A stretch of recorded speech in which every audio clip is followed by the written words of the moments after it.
Bienvenidos al aula complementaria virtual 2020.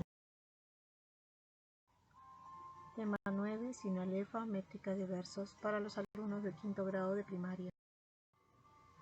¿Qué es la métrica de versos? Medir un verso es contar el número de sílabas métricas que le integran. Estas sílabas métricas no coinciden exactamente con las sílabas normales, porque al medir versos hay que tener en cuenta las siguientes reglas.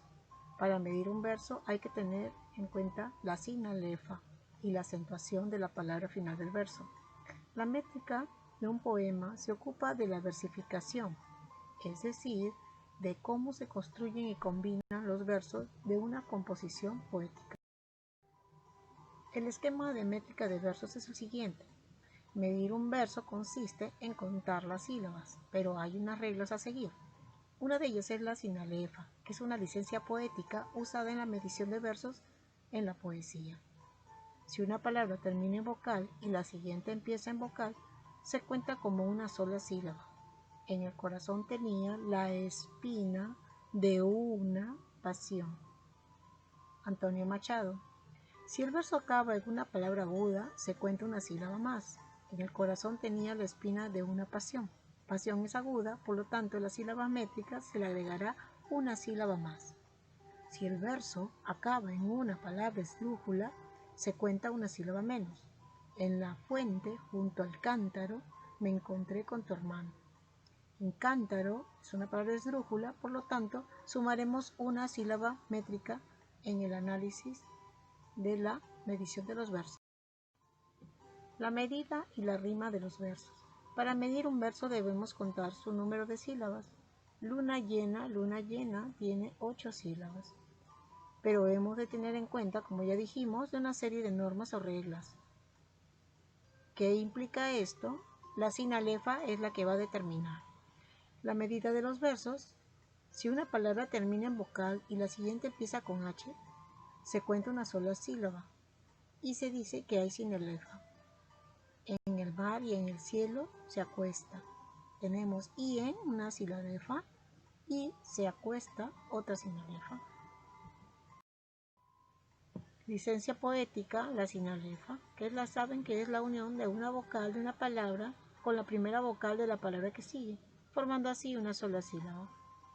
Mi verso al valiente agrada, mi verso breve y sincero. Reglas para medir los versos. Ya hemos dicho, si es aguda, agregaremos una sílaba más. Si es esdrújula, disminuiremos una sílaba métrica. En el caso de las graves, no aumentamos ni quitamos ninguna sílaba. Permanece igual. La sinalefa es un fenómeno que se produce cuando la palabra termina en vocal y la siguiente empieza en vocal o H. Pero ya veremos las variantes de la H, por ejemplo, IE, UE. Si tiene esa agrupación, la H, no se considera sinalefa. Ya veremos en la ficha práctica algunas recomendaciones para la formación de la sinalefa. Lo vemos más detenidamente en los ejercicios prácticos.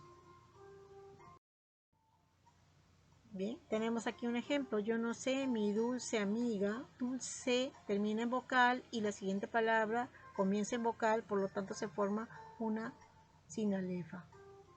Pero si fuera tónica,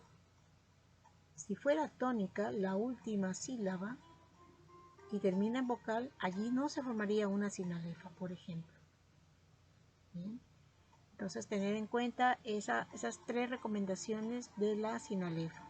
De la H, si es sílaba tónica y tónica la palabra que sigue en su inicio, pues no se formará la sinalefa. Bien. Si la última palabra del verso es aguda, se cuenta una sílaba más, como ya dijimos. Si es 7, en el borde de la mar hay 7 sílabas métricas, más 1 porque mar los monosílabos son agudos. Entonces se le va a sumar una sílaba más.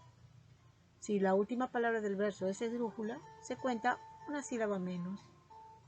Si de mi corazón tímido tiene 9 sílabas métricas menos 1, serían 8 sílabas métricas. Bien, tenemos verso de arte mayor y arte menor. Versos de arte menor, los poemas cuyos versos son de 8 o menos de 8 sílabas métricas. Y eso lo veremos después del análisis de la métrica de cada verso. Verso de arte mayor, los poemas cuyos versos son a partir de 9 hasta 14. Cuando son de 14 sílabas métricas, lo llamamos versos alejandrinos.